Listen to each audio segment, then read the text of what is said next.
Now student, I have already discussed the factors on which adsorption of gases on the solid depends. First is nature of adsorbate. ये बेटा gases में होता है. देखो in this nature of adsorbate it depends on the critical temperature. Critical temperature is the minimum temperature above which the gas cannot be liquefied. Okay, it means high pressure is required for this. Okay, now if the critical temperature increases, means if the critical temperature of the gas increases, then the extent of adsorption is also increases. It means higher the value of critical temperature of a gas, then higher will be its extent of adsorption. Okay. Now second is adsorbent. Adsorbent क्या होता है बेटा? Adsorbent is the material, means it is the material on the surface of which adsorption takes place. So this is called as adsorbent. Okay.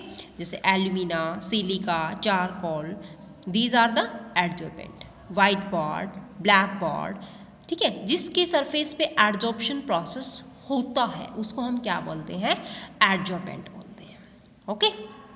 Now next is third factor number 3. देखो बेटा, factor number 3 is surface area. Surface area. Okay. Surface area means it is the area, it is the area of adsorbent which is available for adsorption. Means ये वो area है जिस पे adsorption का process जो है वो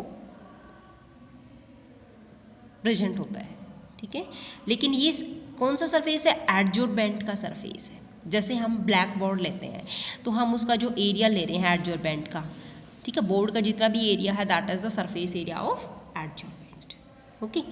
अब बेटा देखो, जितना हायर सरफेस एरिया होगा, means if the surface area is higher, then higher is the adsorption. उतनी ही adsorption higher होगी, उतने ही adsorption का process follow होगा. अब यहाँ मैं एक छोटा सा एग्जाम्पल लेती हूँ. सपोज ब्लैक सॉल्ट है, ब्लैक सॉल्ट. अगर ब्लैक सॉल्ट को आप पाउडर्ड फॉर्म में लेते हो, ठीक है, तो इसका सरफेस एरिया क्या है? इंक्रीज हो जाएगा. मीन्स इतना सरफेस एरिया उसका जितना इंक्रीज होगा बेटा, उतनी ही एक्सटेंट ऑफ एडजॉर्प्शन भी इंक्रीज होगी.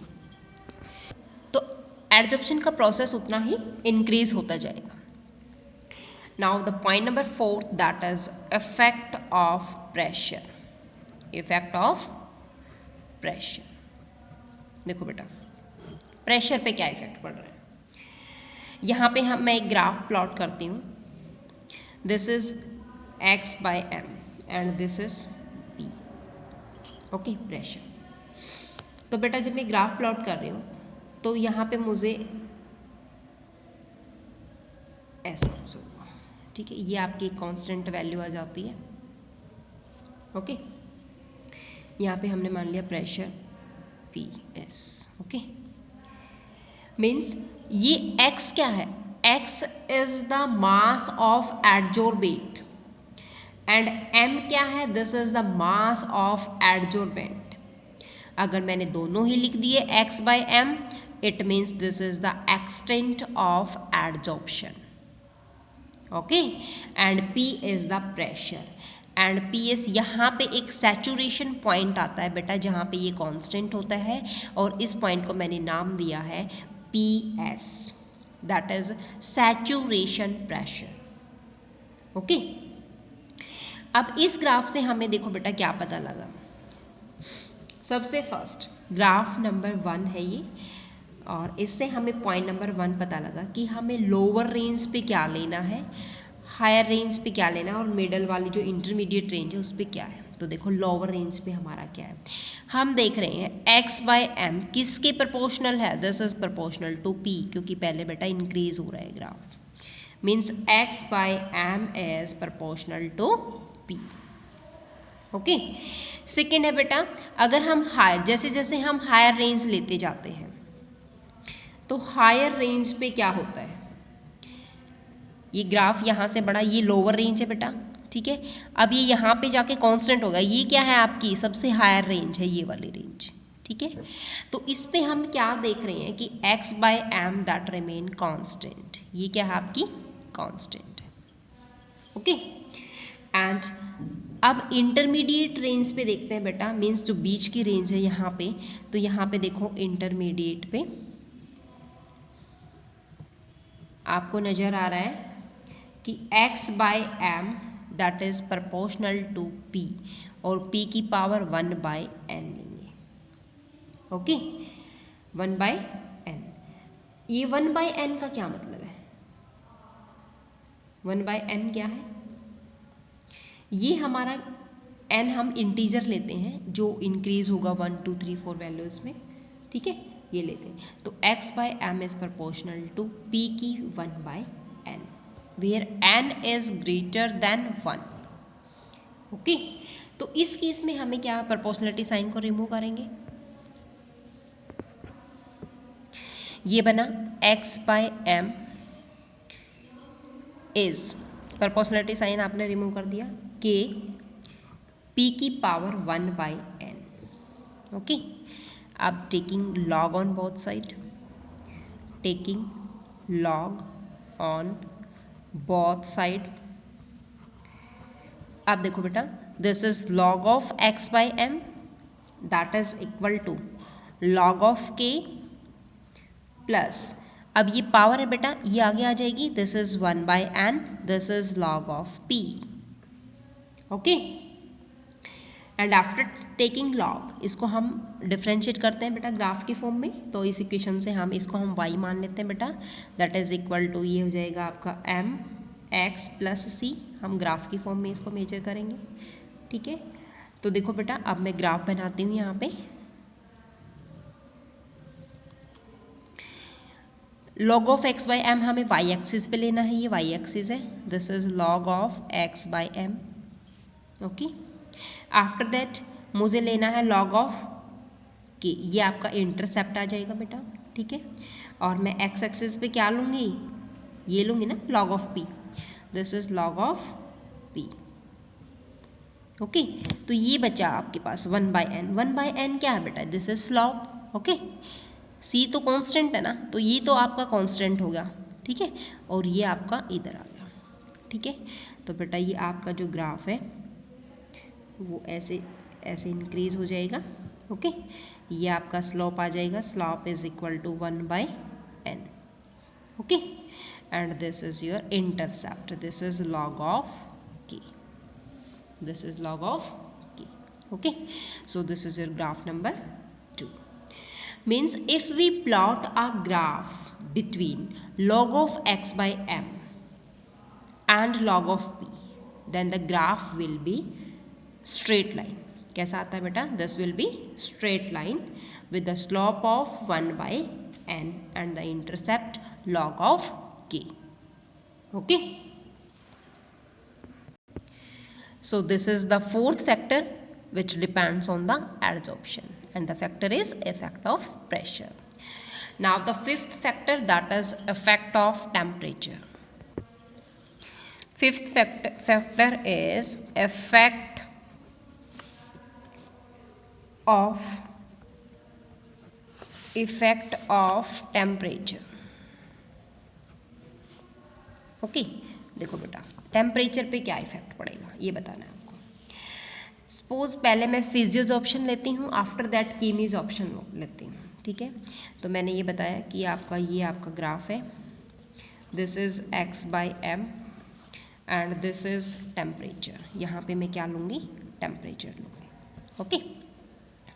Then after that this line will come here, ये आपका ग्राफ बनेगा। यहाँ पे प्रेशर क्या है बेटा, कांस्टेंट, ओके। क्या है प्रेशर, प्रेशर रिमेन्स कांस्टेंट। तो अब ग्राफ जो मैं देख रही हूँ फिजियोज ऑप्शन में, ये आपका फिजिकल एब्जॉर्प्शन है, ओके, एब्जॉर्प्शन। तो in this case if the temperature increases, जैसे जैसे मैं टेम्परेचर बढ़ाऊंगी वैसे वैसे extent of absorption, this is extent of absorption that will be decreases, वैसे वैसे वो डिक्रीज हो रही है, okay, it means it is inversely proportional to the temperature. Temperature बढ़ेगा तो एक्सटेंट ऑफ एड्जॉर्प्शन डिक्रीज हो जाएगी। In case of physical adsorption because of the week van der Waals forces. क्यों डिक्रीज होती है? क्योंकि यहाँ पे वैंडरवाल फोर्सेस वीक है। Now the next graph that is for chemisorption. देखो बेटा, यहाँ पे आप ग्राफ प्लॉट करें, this is x by m and this is temperature. Okay, this is the process of chemical absorption. Okay, so in this case graph आपका बेटा first increase होगा and after that it will be decrease. Okay, तो यहाँ पे P क्या आ जाएगा? P remains constant. Okay, ये आ जाएगा. It means if अगर मैं क्या करती हूँ, अगर मैं टेम्परेचर इंक्रीज करती हूँ, if the temperature increases then the extent of adsorption increases and after that it will be decreases. उसके बाद वो क्या हो जाती है? डिक्रीज हो जाती है। Okay, so now students, these are the factors which affect on the adsorption process, whether it is a physical और it is a chemical process. Okay, कौन कौन से फैक्टर है बेटा? I remind again. First factor is nature of adsorbate. Nature of adsorbate. Second factor is adsorbent. दोनों चीज़ों पे depend करती है। एडजॉर्बेट का नेचर कैसा है, एडजॉर्बेंट का नेचर कैसा है। थर्ड बेटा specific area. Okay, and fourth factor is effect of pressure and fifth is temperature. Effect of pressure में जो आपका पूरा प्रोसेस होता है उसको हम बोलते हैं बेटा Freundlich adsorption isotherm. Okay, Freundlich adsorption isotherm.